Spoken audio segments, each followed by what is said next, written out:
Any doubts, sir? Hello?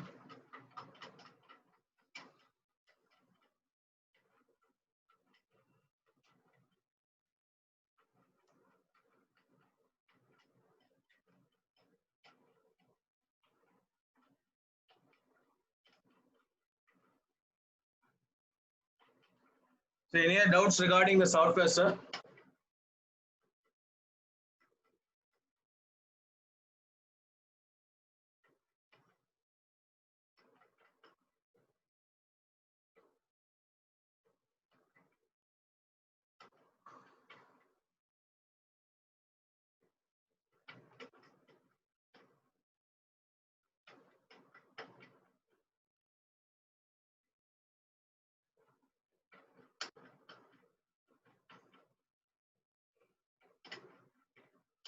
And just to say how to just execute it using this Xilinx software over here.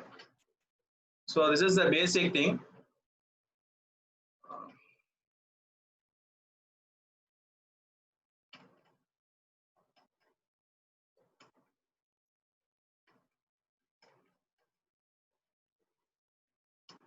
So this is the basic software that is required for executing Aureole Verilog over here. And for checking any Verilog to be, for example, we might have seen that Berkeley Institute might frequently they will be keep on creating some sort of instruction set architectures over here. So how do they do means they will be first creating a Verilog circuit like this, and they will be creating a test bench circuit also over here. The test bench circuit only will be telling whether the given circuit is correct or not, whether it is working according to the specifications or not. Here if you see means the type of modeling I have used for defining the working of the adder is called as behavioral modeling. As far as a Verilog is concerned, there are three different types of modeling. One is called as gate flow modeling, structural modeling, and last one is behavioral modeling. The first two things, gate level modeling, it will become a little bit strenuous if you are going to deal with a circuit like arithmetic and logical unit, because the number of logic gates involved is very, very high. Next one, if we go with the behavioral modeling, what is the main advantages? We will be just specifying the algorithm that will be performed by that particular circuit, and the Xilinx software will be automatically synthesizing it into the form of a hardware circuit. So why do I go for the basic design of a 8-bit adder over here is, so if I want to design arithmetic logic unit, I need to design some circuits. One of the circuit is called as an adder. Here the adder is basically a 8-bit quantity. So the inputs are also 8-bit. But suddenly if you see over here means the result is having totally 9 bits. 0 to 7 means totally 8 bits. 0 to 8 means totally 9 bits. Why do we go for a 9-bit over here means, in order to accommodate the carry. A carry is nothing but the value that is coming out from the most significant bit of your result. So as far as your addition operation is concerned, accumulator is the first operand, temporary register is the second operand, sum is the result register, and the carry, zero, sign, parity, auxiliary carry are called as flag registers. You see over here means the input output, I might have assigned a value called as register along with the flags over here. Why? Because there is a very simple concept over here. Here I am having a block called as a always block over here. This is going to tell what is the set of operations I have to do once the set of signals present within this parenthesis gets activated. I'm again saying if it's very large, the always block, it is going to tell this is nothing but a subroutine form of thing. It is going to say what are the set of operations to be performed if the accumulator gets activated, or the temporary register gets activated, or the sum gets activated, or the sum underscore out gets activated over here. So if I want to use the the values such as flag registers within a always block, I have to declare them with a registered data type. If I'm not going to declare without a registered data type, and if I'm going to just execute it, I'll be getting an error. For example, see over here. This console is going to tell me what is the set of things, whether this is correct or not. So now it is saying the process synthesis has been failed over here. Why? If you see means it is illegal left-hand assignment of reference to scalar wire C is not a legal register or variable value. What is the meaning of this means? Whatever variable you are using within this always block must be of registered data type. Only if it is of registered data type alone, it can be included within a always block. Next one.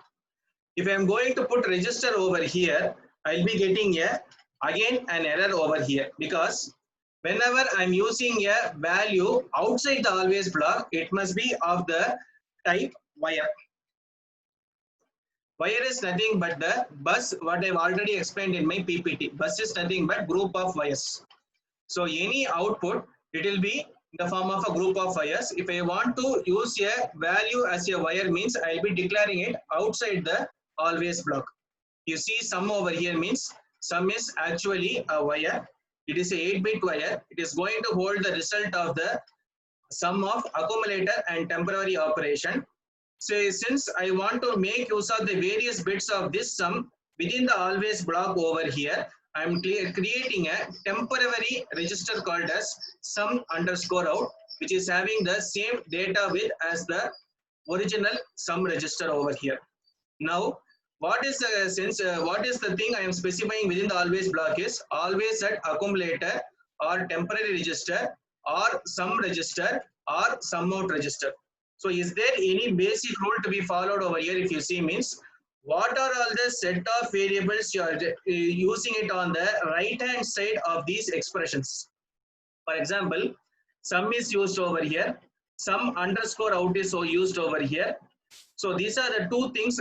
Then we have to check whenever these two input operands are activated, and when any of these two output operands are activated, this particular set of block must be executed. So now if I am going to execute it means, I'll be getting a correct result saying that my process has been synthesized correctly. So how do I define whether my process design is correct or not? If you see means, I'll be getting a combinational delay over here. If I'm having an error over here, I'll not be getting a combinational delay. So maximum combinational delay for my adder circuit is 7.076 nanoseconds. So now if I have to, what I do means I have to check whether this adder is providing the correct result or not. So for that, what I'm doing means I'm opening another one circuit, this thing is called as test bench. Test bench, what it is going to do means, it is going to tell me whether my circuit working is correct or not. Whenever I'm creating a circuit, I have to verify both using the hardware as well as through a software. So this is my test bench circuit. This is my initial value of the accumulator value. Initially, the accumulator stores 8 zeros. The temporary register also stores 8 zeros. Now what I have to do means I have to shift it from this design. This is called as my design panel. Whenever I'm going for testing a test bench, I have to switch over this view from implementation to simulation. Test bench can be only simulated, it cannot be implemented. So what I'm going to do is I'm going to just click on this test bench circuit, which I have already designed over here. So this is my test bench file. So here I have to just specify the inputs alone. Initially the accumulator value is 0 and temporary register value is also 0. Now what I'll be doing means, here I'll be having my process span over here. It indicates what is the simulator I'm using. I'm using iSim simulator. So this iSim simulator, it has two things. I have to first check the syntax of this particular test bench program. So what I'm doing is I'm clicking with behavioral check syntax. So whenever it is correct, it will be showing that processed behavioral check syntax completed successfully. Then once this has been verified, I'll be going on checking with the waveform whether this is correct or not.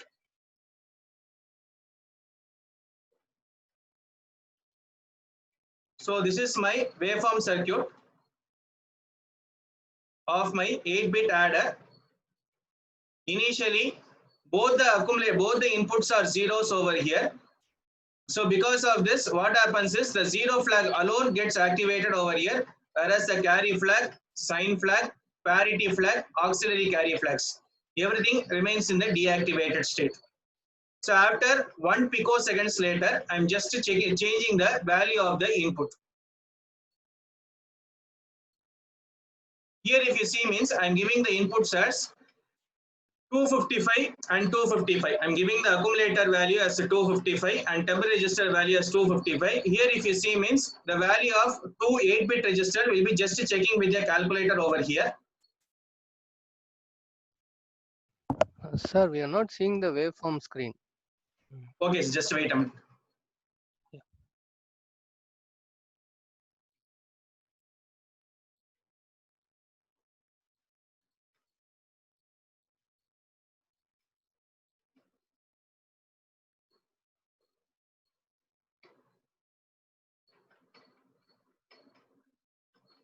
Can you see now, sir? Yes, sir. Yeah, this is good. Yeah. So this is the basic thing over here. In order to know whether this answer is correct or not, you can just take with the calculator and just check. So I'm just adding 255 and 255. It is nothing but hexadecimal format for 255 is HFF.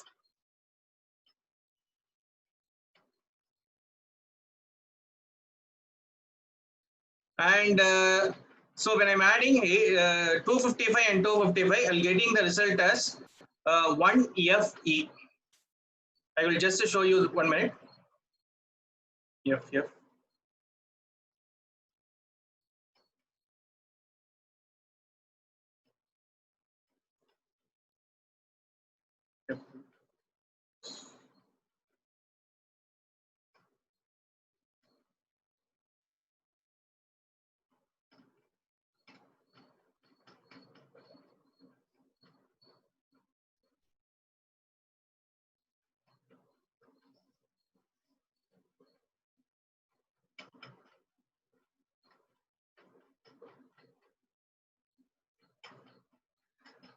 So when I'm adding over here 2 FFs over here, I'll be getting the result as 1 FE. That is only has been displayed in the waveform over here. So it has totally 9 bits over here. The 9th bit is nothing but your carry bit over here. Since the result is a non-zero operation, it is showing the zero flag to be 0. Since the most significant bit is 1 over here, the sign flag has been set to be 1. One thing to understand over here, the sign flag is called as overflow flag in 8051. Sign flag and overflow flag, they will be indicating two things. One is whether the result of an operation is positive or negative.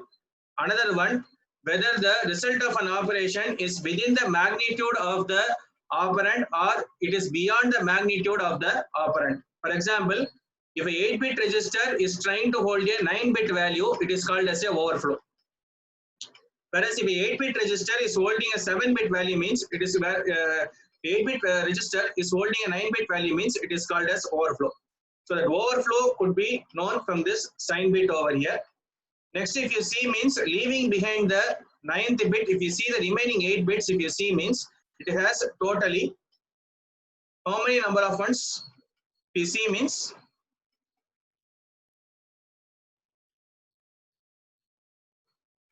there are totally even number of ones over here. 1, 2, 3, 4, 5, 6, 7 over here. Sorry, even number of ones over here.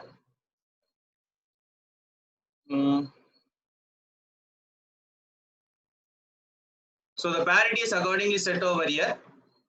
Next, since an auxiliary carry has been occurred, auxiliary carry means when you are adding two 8-bit values, there will be a carry occurring from the least order 4 bits. So that is called as an auxiliary carry. If what is the main difference between a carry and auxiliary carry means carry will be occurring from the most order 4 bits, most significant 4 bits of a value. Auxiliary carry will be occurring from the least significant 4 bits of a particular value. So this is the overview of the operations of a 8-bit adder circuit. Similarly, there are various circuits which could be simulated by means of this Xilinx software. This is particularly useful for just verifying whether a hardware circuit is correctly working or not. So whenever we are going with a hardware circuit design, we must not just go with the coding. We have to check it both using a modeling as well as through the test bench waveform. This test bench waveform only is going to tell whether your hardware is correct or not. So any doubts with this particular hardware, how to code over here, any doubts can be clarified. Any doubts with the coding regarding the adder circuit?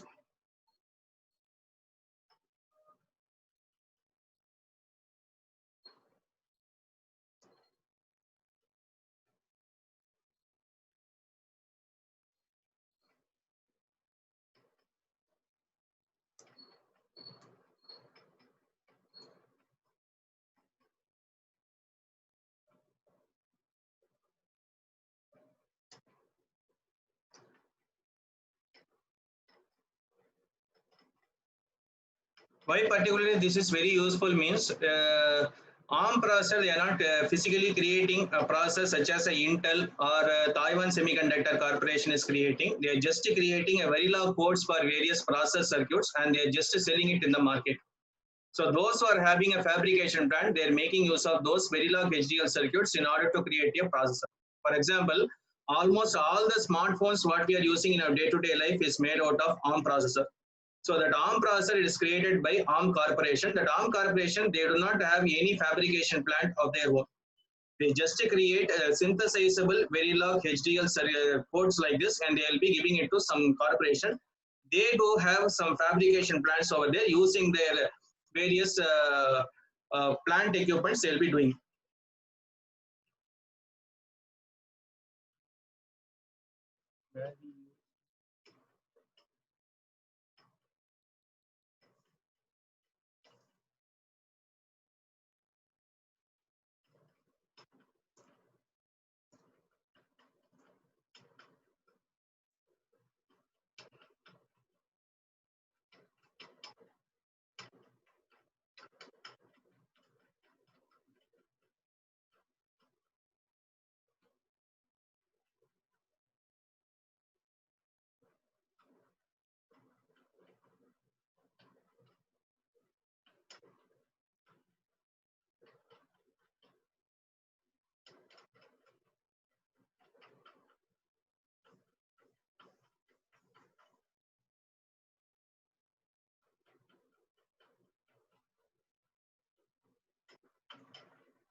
Any doubts?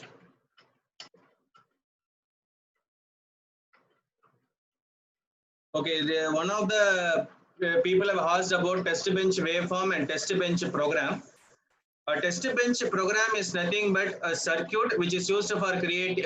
Test bench program is basically a code for creating a test bench waveform. So test bench is nothing but it basically in the previous days they used to have the laboratory and they will be keeping the circuits on a particular printed circuit board and they will be checking it whether the circuit what they have constructed is working properly or not. So similarly, since this software also performs the same operation, this is called as a test bench waveform, test bench. Both these things are required in order to verify whether the given circuit is working properly or not. Because test bench code alone cannot tell. Test bench code will be just will be in this form.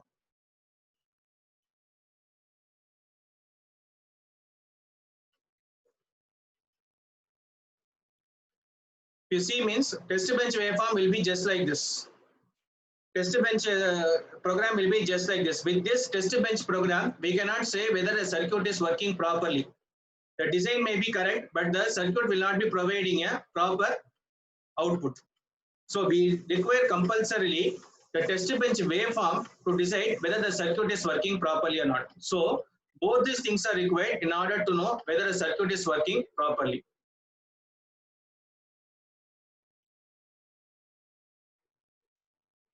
So both test bench waveform as well as test bench circuit are required for verifying whether the circuit what you have coded using a Verilog HDL or VHDL is correct or not. Test bench program, you will just be specifying what are the inputs you are giving. The test bench waveform will be showing what will be the outputs that will be coming out of that program. So both of these things are required. Test bench source code alone is not required. Both are compulsorily required in order to verify the correctness of a circuit.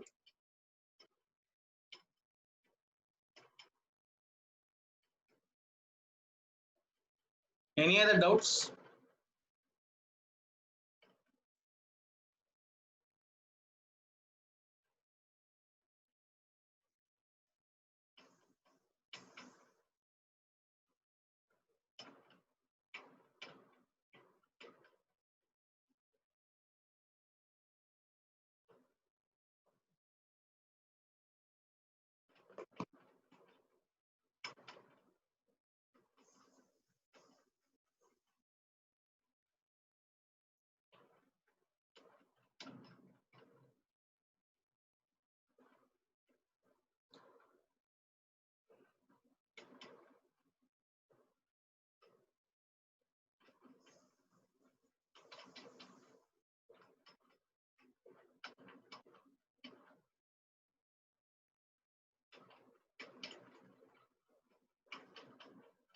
Hello, any doubts? Okay, thank you for the session. Yes,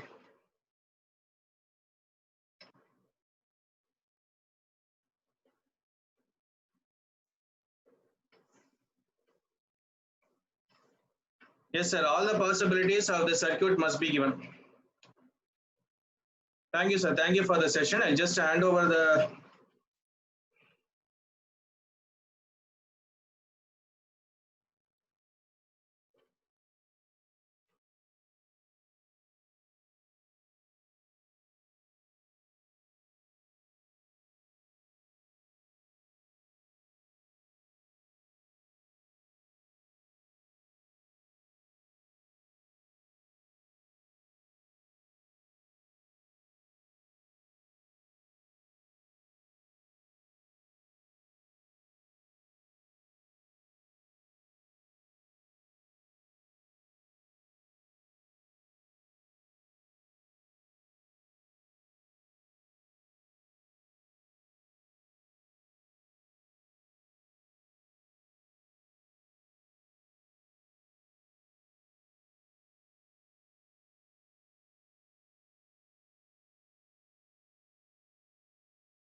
Finally, I thank everyone for patiently listening to my presentation, and thank you for coming to this session. And I hand over the session to Mr. Ganesh Skanda, who will be taking over the next session. So kindly, every one of you, just leave this meeting and join the next session meeting ID, what I have sent to you. Thank you. The session, I'm just going to close it now. Join the meeting of Mr. Ganesh Skanda. That ID also has been sent to your mail ID. Thank you, participants.